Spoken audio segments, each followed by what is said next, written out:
Putting teenagers and loud music together always generates energy and excitement. Add the element of competition and you've got an idea of the atmosphere at last night's inaugural Newcastle Eisteddfod.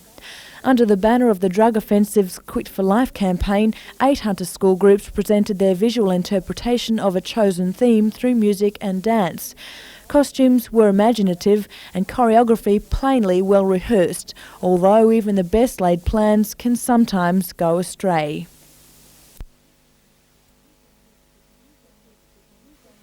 Youth issues featured strongly in the performances, particularly drugs and street violence. Raymond Torres won the competition with their robotic theme, followed by Booragul and Broadmeadow High Schools. Last night was such a success the Eisteddfod will be held again next year, and the 1991 winners will compete in the state finals at the Sydney Entertainment Centre. Alison Peters for NBN News.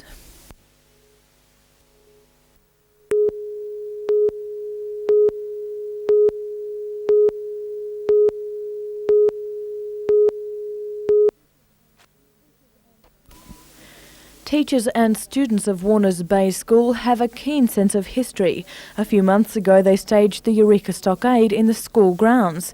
This time they've decided a replica of an original whipping post would stand as a permanent monument to the history of the school, particularly during its centenary in 2 years' time. The school stands on the site of the Warner Farm, home of the first settlers of the bay. Convict labour was employed on the property and it's believed a whipping post was used as early as the 1840s to keep them in line. It will stand here, hopefully for the next 100 years, to remind us and future generations of pupils of Warners Bay's long and colourful heritage. While it is intended to remind students of the past, they've been assured the punishment the whipping post was once used for will never again be received at Warners Bay.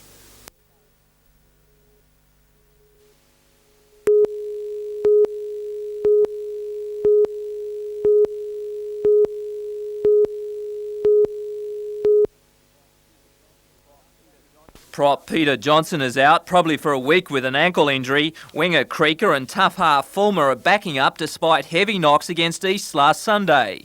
Sam Stewart is in the 15 and this could be his chance to get back into first grade. Meanwhile, Knights General Manager Mike Armstrong is getting out the chequebook this week, hoping to retain some key players for the next 2 seasons.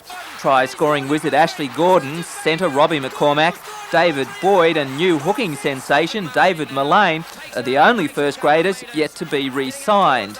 The Knights are on a roll with successive victories against some of the competition's glamour teams, and Mike Armstrong is expecting the players will be trying for some glamour wages.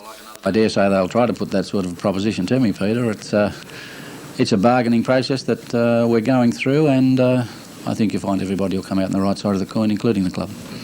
Whatever the negotiations, the club must keep within the league's salary cap, which is expected to be down on last year's restriction of $1.4 million.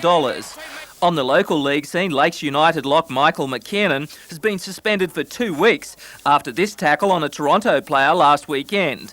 The former Knights player had pleaded not guilty.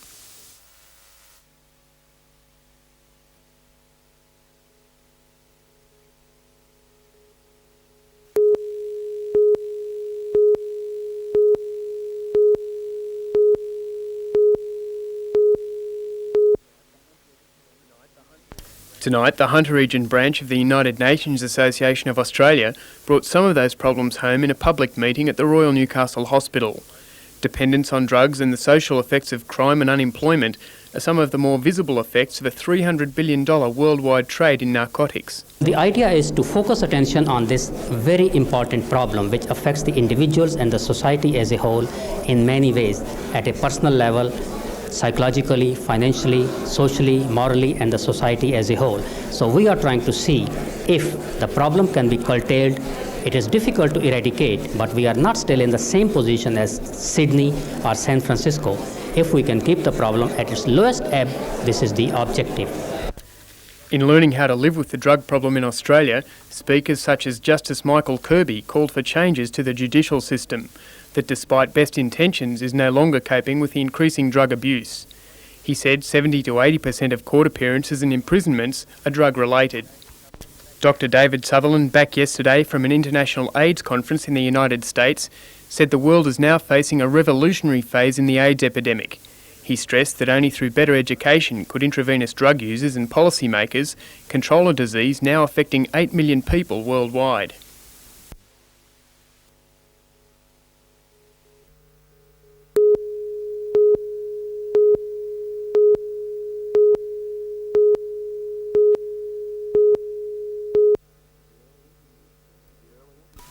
The early to mid-teens are important years for adolescents and for the community into which they're growing. This meeting between Year 9 students and police from the Wyong district is an attempt to make those years a little smoother for everyone.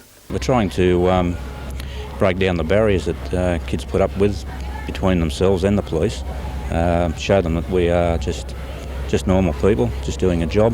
Hopefully that they will come forward to us with problems. Over the 3 days we should be able to really break down these barriers between the officers and the kids in their group and just get them thinking differently about police. Many of the young people here have already encountered the police, often on less friendly terms. Yeah, only once when I was younger for thieving wood from houses. I was pegging a wheelie down the road once and I got a bicycle offence report, that's about it. Oh yeah, a few times, just not major offences but just riding motorbikes and stuff like that. A lot of young people have had encounters, it depends. A lot haven't, but they've come across us in some way, whether it's be just to get off the footpath on your bike or whether they've actually been locked up for an offence. Either way, they come across us in some way. They see us driving around, they see us walking around, so they come across us all the time. If Year 9 from this school leaves this place in 3 days with a different attitude towards the police, then we'll have gone somewhere to solving some of the problems. Do you think they will? I hope they will.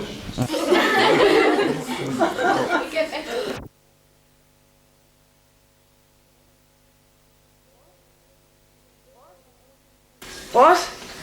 Yes, alright, I want you to come down here in about 10 minutes if possible.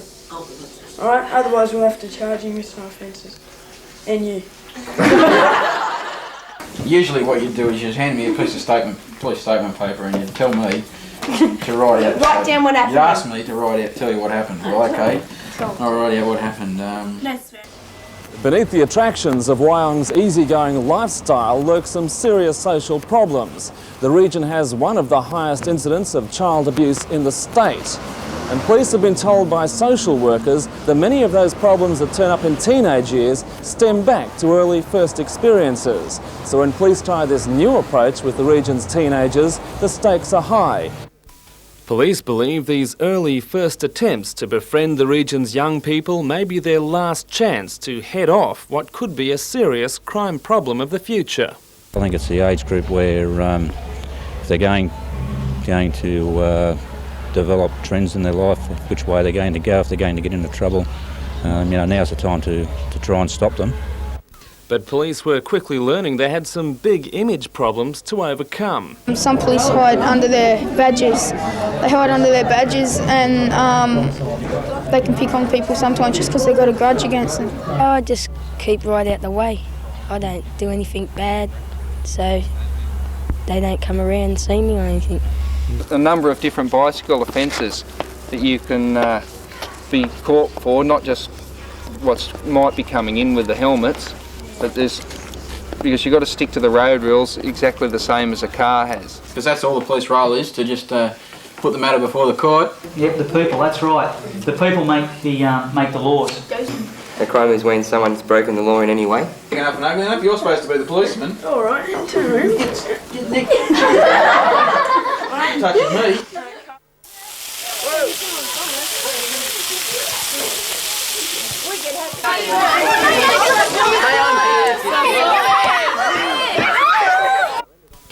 The seminar ended on a social note, a time for fun and a time for assessment. It's been an excellent 3 days. Kids have opened up to us over the 3 days and accepted us for what we are. It's just people doing a job.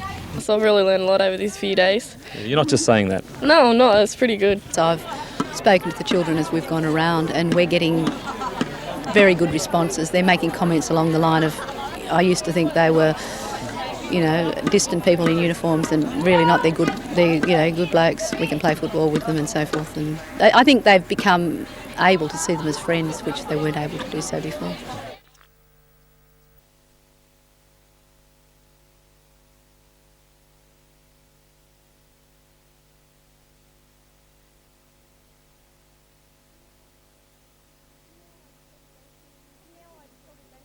Now I'd probably go to him for any help at all. Would you have done that before though? No, not really, because I didn't really know much about him. So no, I wouldn't have. Okay, and so, but you actually have, in 3 days you've changed your mind? Yeah, heaps and heaps and heaps. Now I know that they're there for the community and they're not bad, they are human. They are human.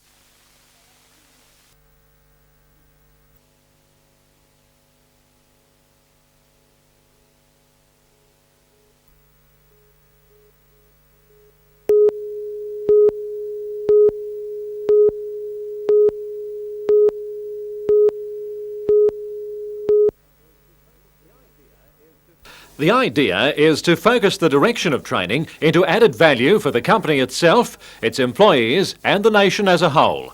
Training programs will have to be carefully structured, monitored and the benefits clearly identified to the satisfaction of the federal government. With little time to prepare, businessmen were treated to a seminar on the subject today, organised by the Taxation Department and local tax accountant firm Ernst & Young. Large businesses shouldn't have a problem. They've got the administrative overhead there that will absorb this into their general workload. But the small businessman that really hasn't got that support mechanism is going to have the difficulties. He's going to have to do it himself. So for the cost of at least employee time and maybe even consultants' fees, the federal government says there's a lot to be gained from the scheme. We gain both more spending on training and more thought about the training that is given. In the end, we get a more efficient workforce, we get higher productivity, we get a better skilled Australia. Employers are urged to get moving on the scheme as soon as possible. If firms can't substantiate their training program, the money which should have been spent will be taken in a levy anyway and may never come back. The trouble with that is, of course, that doesn't mean that any training shortfall somebody pays in will come back to their state or their industry or their business. It'll be distributed the way governments have chosen. So that's really a second best to spending it yourself on your own training.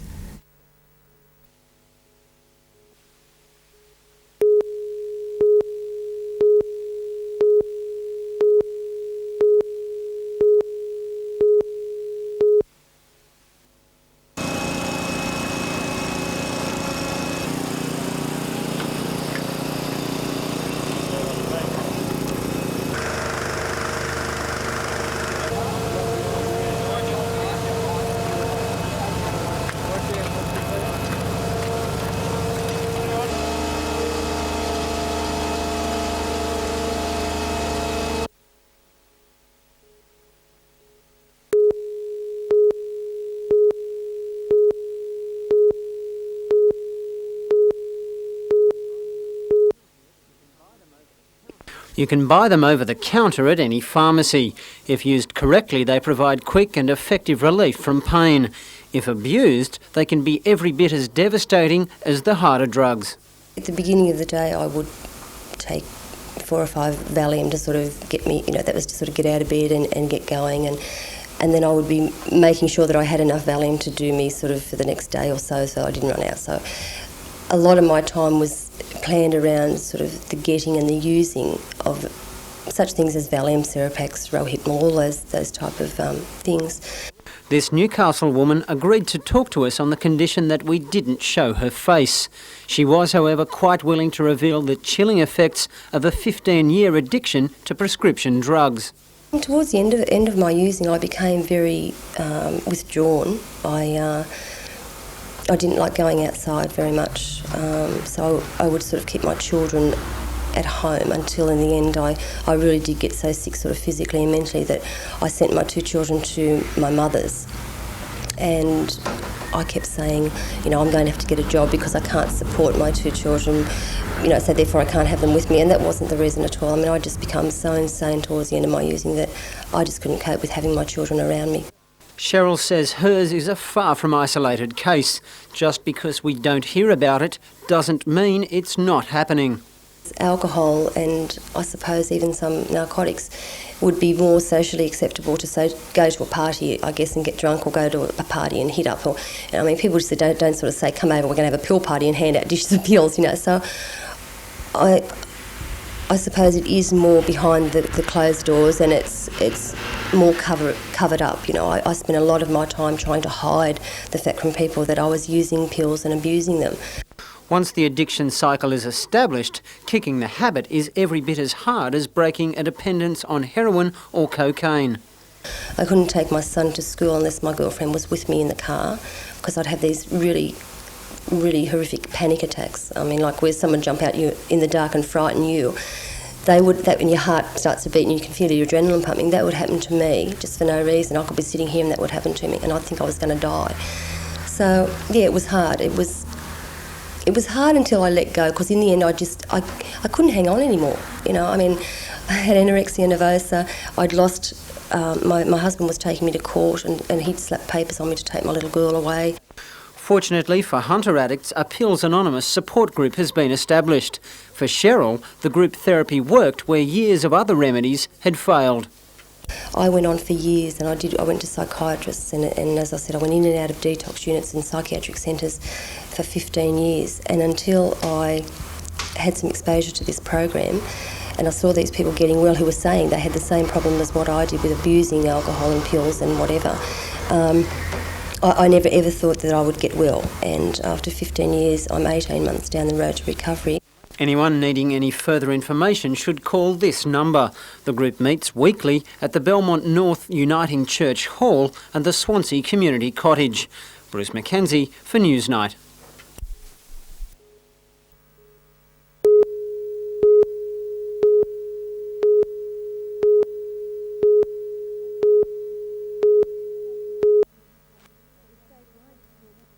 The statewide school performances are run jointly by Musica Viva, the Department of Education and the Ministry of Arts. They are designed to bring children into contact with live chamber music, involving them in what would otherwise be just another concert. The brass ensemble tempted the kids' interest with humour.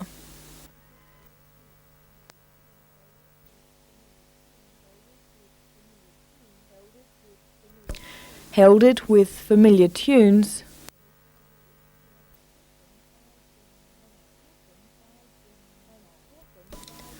and taught them by getting them involved.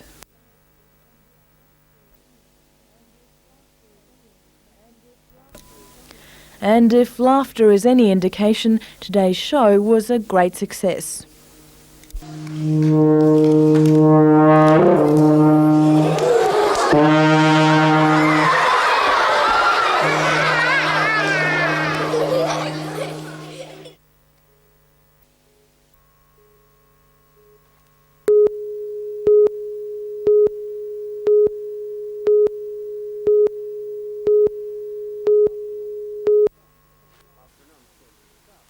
After an uncertain start, the Tangara has slowly become an accepted part of inner-city travel in Sydney. Come 1992, it could be pulling into stations in the Danish capital of Copenhagen. The concept of Tangara, for them, is almost a straight transfer. Platform heights, car length and size, the power system used. And as it's already in production, they'll have big economies to be made by not having to re-engineer a completely new train. The contract to supply 40 trains is worth an estimated 100 million Australian dollars. Guninen says the Tangara's ready-made specifications give it the inside running. If successful, the company's Newcastle plant would have to be expanded and as many as 100 jobs would be created.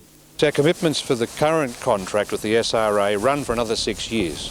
So we'd need to increase capacity here, run additional shifts with people to maintain a production rate for a period of something like 2 years to satisfy the Danish requirement. Any idea how many extra jobs that might entail? Not exactly, Bruce, but roughly 100 people. A decision on the Tangara's future in Europe is still at least 6 months away, but the Europeans have already returned the favour. From next month, an automatic train protection system will be installed on the intercity network. Based on a computerised Swedish system, the concept has been trialled between Liverpool and Campbelltown for the past 18 months and should be operational on the Newcastle line by 1992. The decision to install the system comes just 6 weeks after this horrific crash near Hawkesbury claimed 6 lives. Bruce Mackenzie, NBN News.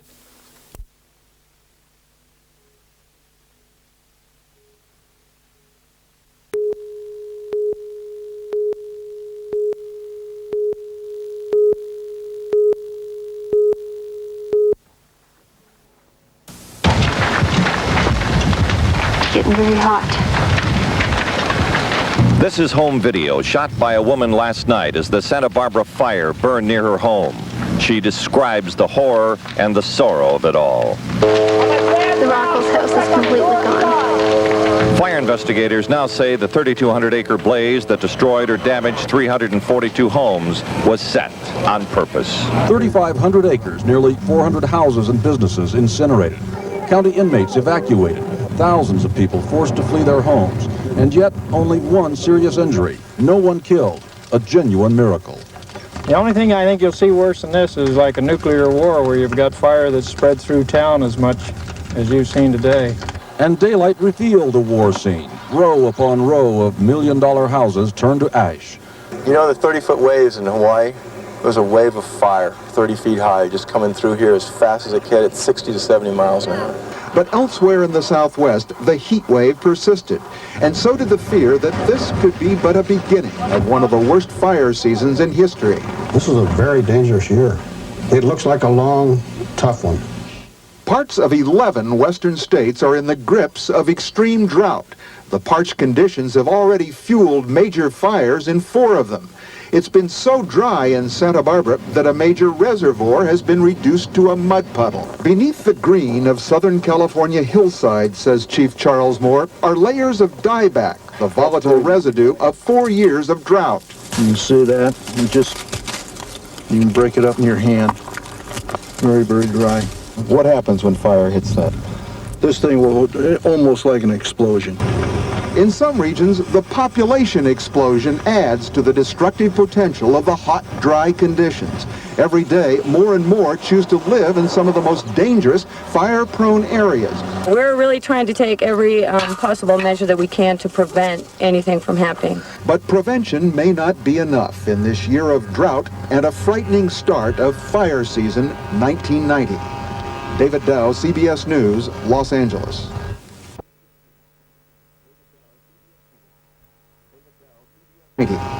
David Dow, CBS News, Los Angeles.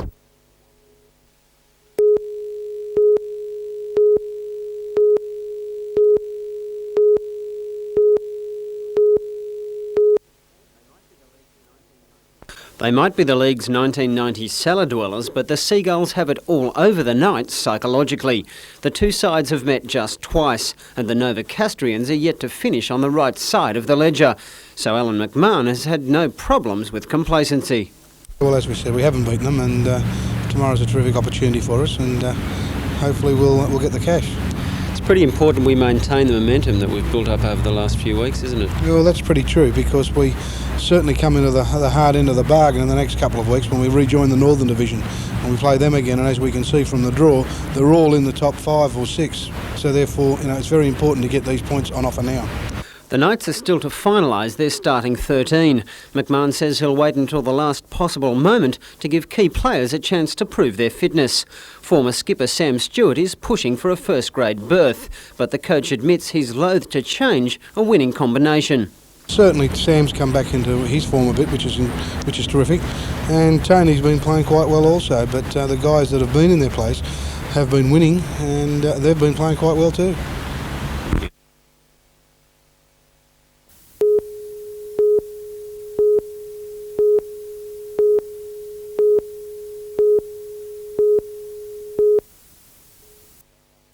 Just after 7 o'clock tonight, Toronto police were alerted to an alleged sexual assault on a woman in a house at Bolton Point. As cars were responding to the address, another phone call came in saying that the alleged offenders had returned to the scene. The alleged offenders narrowly escaped police, who immediately set up a search of nearby bushland. The woman, aged about 20, was interviewed by police before being taken to the Mater Hospital. Police believe she may have known her assailants. Shortly after 9 o'clock, 2 local youths were taken to Toronto Police Station for questioning. The woman's condition is unknown.